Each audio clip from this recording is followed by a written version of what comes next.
In Part 1, linked in the description below, Thrawn has come to realize that the Empire is weak under current leadership.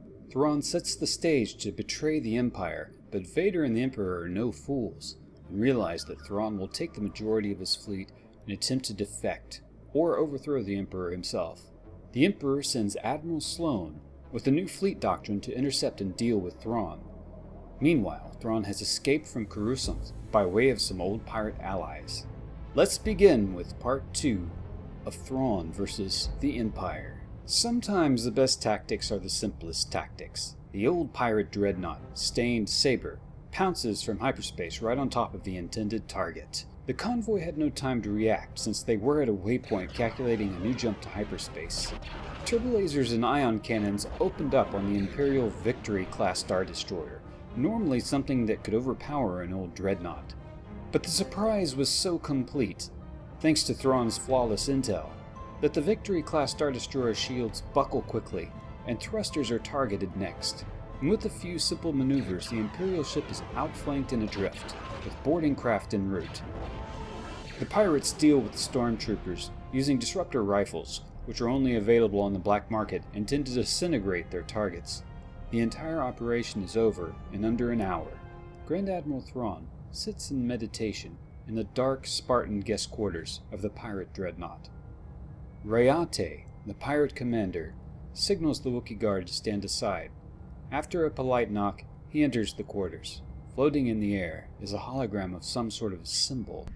"I trust the operation is complete," Thrawn says with coolness, as if he's entirely aloof to the triumphant surprise raid that had just taken place. Rayate is flabbergasted. Yes, the special cargo was secured." "I knew it would be. This is your specialty after all, Commodore. What do you think of this piece?" Thrawn gestures at the hologram. The image looks something like several planets orbiting a sun, but they are all interconnected with lines creating the effect of a kind of web.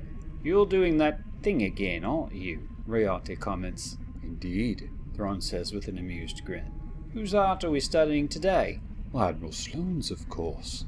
She is in command of the fleet that is tracking us." "And what is that?" Rayate says while gesturing impatiently at the hologram. "When I was at the Imperial Naval Academy, I instituted a number of war games to help sharpen the tactical thinking of various students. Each participant was in command of his or her own ship.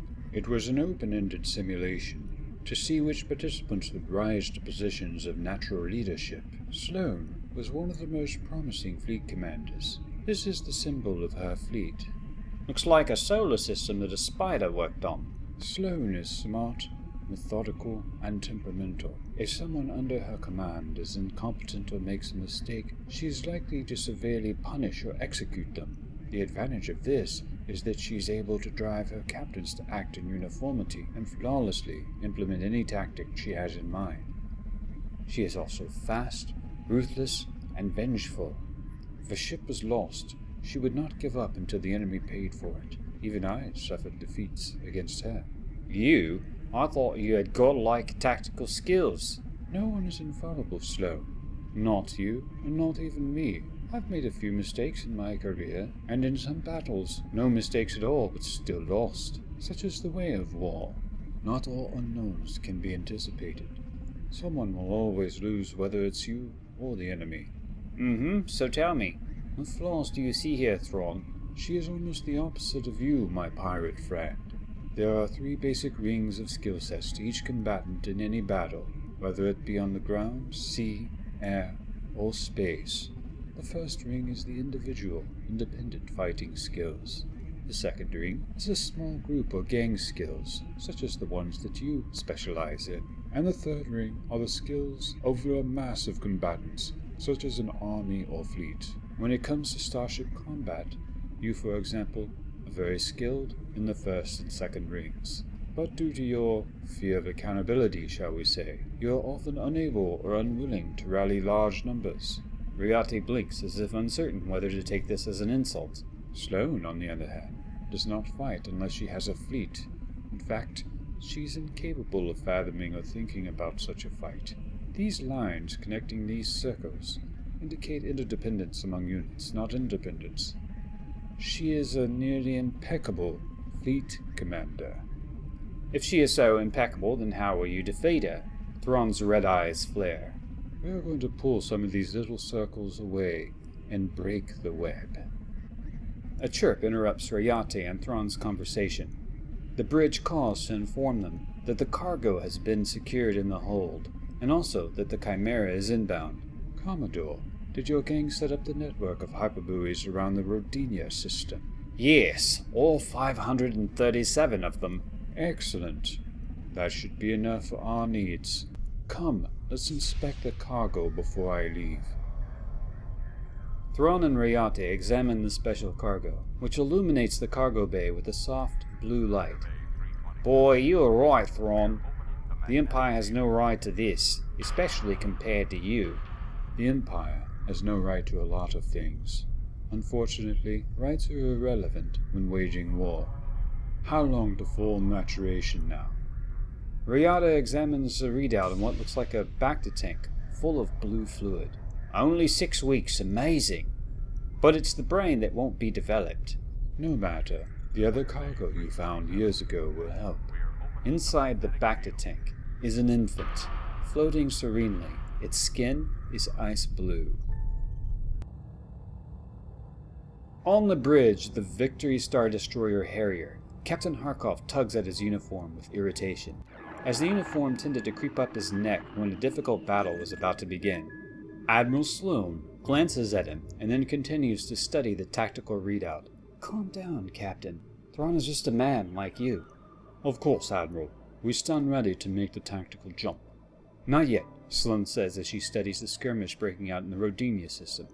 Several assault gunboats, obviously Thrawn's, had found the Carrack cruisers Sloane has sent in to scout, and now a Lancer-class frigate, a deadly anti-fighter ship, joins into the fray. 1, 2, then 3 assault gunboats go down. Thrawn's fleet is being tracked using transponder devices that were installed years ago on Thrawn's Star Destroyer, which was also waiting in a position somewhere outside the Rodinia system. We don't jump until he does. If we go too soon, we land out of position, Sloane says with confidence. Finally, Thrawn takes the bait, and his fleet of 12 Star Destroyers arrive on the scene. The skirmishing cruisers start to make a run for it. Harkov snaps at the navigation crew to calculate the tactical microjump as quickly as possible. Quickly, but accurately, please, he tells the crew. An accurate landing will be calculated in a few seconds. Harkov swings his fist through the air to watch the combat chronometer on his wrist. 5, 4, 3, 2, 1. All ships, jump, jump, jump. Stars turn into lines in the viewport. The Harrier lurches forward, and then Thrawn's fleet of Star Destroyers is before them, luckily at the outer edge of heavy turbolaser range. The microjump has been calculated successfully and landed Sloane's fleet at the perfect range. Those Star Destroyers sure are bigger than ours, a nervous commander comments. Irrelevant, Sloane snaps. Control your crew, Captain. Move us to optimal range. Stand by remote shield crews. Let's dance, Admiral Thrawn. After what seems to be a ponderous moment, Thrawn's Star Destroyers begin raining down on the nearest Victory-class Star Destroyer of Sloane's. Not all of the turbolaser shots are hitting at this range. Harkov's blood begins to rise when he sees the shields of the ship begin to drop quickly as the massive turbolaser bolts find the range. Thrawn has not yet launched fighters, and Sloane's ships leisurely fire a few turbolaser shots here and there. But if they didn't do something quick, they would already be down one ship. Activate the remote shield network, Sloane commands. From every ship in Sloane's fleet, a subtle blue beam emits from the shield generators above the bridge. With each of Sloane's ships maintaining a close distance, the devices would lend half of their shield power from each ship in the fleet to the ship with the least protection. The result? An impenetrable defense against the long-range turbolaser shots. Sloane grins with self-assured triumph. She's holding. Good. Control the range. All ships are to anchor their position on the Harrier. Do not let Thrawn's ships get close, or we are dead. Now to see if the replacement of all our weapons with long-range turbolasers pays off, Harkov comments. Activate long-range weapons. Concentrate firepower there, on the agitator, Sloane orders. Short and medium-range weapons in all of Sloane's ships have been replaced with long-range turbolasers. Each Victory class, at this range, is equal to an Imperial-class Star Destroyer in firepower, and Thrawn's larger ships were too slow. They could not close the gaps and apply their short-range weapons. Finally, Thrawn launches TIE interceptors and bombers not far from behind. Our long-range turbolasers can't track those fighters, Markov says nervously. I know, Sloan says with impatience. Launch all TIE Avengers and TIE Defenders. Shield-equipped TIE Avengers race out to intercept the approaching fighters. Sloan's TIE fighters are far superior to any TIE fighters in Thrawn's fleet. Ironic, isn't it? Sloan muses. Thrawn has always lobbied for fighter and ship superiority to strengthen the Imperial fleet over things like Death Stars. I agree with him. How right you are, my old teacher. Sloan and Harkov watch as the TIE Avengers rip Thrawn's fighters to shreds, all the while controlling the range and breaking down the shields of the nearest Star Destroyer with long-range weapons. Every time Thrawn shifts the target focus of his ships to a new ship in Sloan's fleet, the remote shield generators would reboost the shields. This creates an impeccable web of protection. It looks as if they are actually going to win. Sloan orders that the interdictor cruiser come in. This would generate the gravity well that will keep Thrawn's fleet from escaping. And then, there is an anomaly. Thrawn brings in his own interdictor cruiser, very far beyond his own Star Destroyers, alone and unable to properly envelop Sloan's fleet. Sloan and Harkov both frown in puzzlement. At that range, we can escape the interdictor gravity well at any time. Why would he? Harkov says. Sloan is also puzzled, but perhaps too prideful to admit it. She orders a bomber wing out to destroy it. And then a glitch appears on long-range sensors, somewhere behind them, somewhere outside the system. Sloan's eyes widen, and she begins to shout nearly unintelligible orders down to the crew pit. She orders all ships to come about. The new threat comes into view outside the viewport as the Harrier turns to face them. 6 old pirate dreadnoughts, garishly painted with a bird-like firebrand, are right on top of them. All 6 seize the most vulnerable of Sloan's ships with tractor beams. The pirate cruisers begin spewing red and blue lances of ion and turbolaser fire into the Star Destroyer. Swarms of pirate fighters, like Z-95s, Cloak Shapes, and some others, pepper the vulnerable Victory-class Star Destroyer, all armed with shield-breaking ion weapons. Those dreadnoughts are not even bothering to power shields, Harkov says with astonishment, as clearly all their power is being shunted to weapons, engines, and tractor beams. The 6 dreadnoughts pull the dazed Star Destroyer closer to Thrawn's fleet, and out of the protection of the remote shield generators. In the confusion, Thrawn's Star Destroyers edge closer. Kill the lead dreadnought! All ships on the dreadnoughts! Hurry up! Sloan is furious. Thrawn! She hisses in disgust. But the web is broken. Some of Thrawn's Star Destroyers reach tractor beam range, and slow Sloan's ships enough to begin applying their firepower. He used the interdictor to pull the dreadnoughts in right on top of us, and then broke our remote shield network, Harkov says. Thank you for stating the obvious, you fool, Sloan hisses. The communications officer from the crew pit reports of an incoming signal. Thrawn wishes to speak with Sloan. Sloan closes her eyes in emotional disgust, fists clenched. Harkov braces himself for the blame to go around, and heads that may literally roll. She glares at Harkov and gestures for him to follow her to the comm station near the back of the bridge. Patch him through, she orders. Thrawn's image appears, standing erect yet relaxed as always. He examines the two of them with his red eyes and says, It's good to see you again, Admiral Sloan. I would return the pleasantry, but under the circumstances, it's kind of inappropriate. And you know I can't just leave. Vader and the Emperor will have my head now.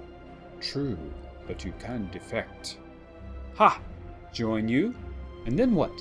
After me, Vader will be sent next. Even with me at your side, I don't think that's winnable. I think the best thing to do would be to die in battle. No, Thrawn says with finality. It would be a pity to lose such a fine commander. And so many good ships. I'm going to let you go with most of your ships intact. Oh, but I do want one of them. The one I've seized will be fine. And how does that help me? Vader and the Emperor will still have my head. Not if you save the Emperor's life. What do you mean? Sloan says. You are going back to the Empire, and to save the Emperor's life. I have information on an assassination attempt. As you can imagine, normally I'd let such an attempt go free, but we have other plans for the Emperor. And in return, maybe soon, maybe 20 years from now, you will return this little favor. An encoded data packet is being sent to you now. Good luck, Admiral Sloan. With that, the image of Thrawn disappears. Thanks for watching, Space Friends. Stay tuned for Part 3, where Thrawn will have no choice but to face Vader. Will Thrawn's cunning and intelligence be enough to defeat a powerful Sith Lord? Until next time,